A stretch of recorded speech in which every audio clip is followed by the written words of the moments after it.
నమస్కారం.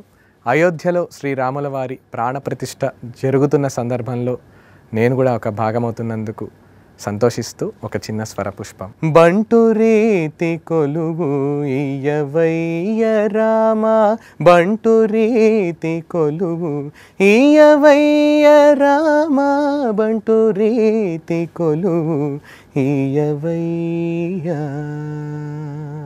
అల. 22 జనవరి 22 రోజంతా మీ సాక్షి టీవీలో. నమస్కారం. అయోధ్యలో శ్రీరాముల వారి ప్రాణప్రతిష్ఠ జరుగుతున్న సందర్భంలో నేను కూడా ఒక భాగమవుతున్నందుకు సంతోషిస్తూ ఒక చిన్న స్వరపుష్పం. బంటు రీతి కొలువు ఇయ్యవయ్య రామ, బంటు రీతి కొలువు ఇయ్యవయ్య రామ, బంటు రీతి కొలువు ఇయ్యవయ్య. అల. 22 జనవరి 22 రోజంతా మీ సాక్షి టీవీలో.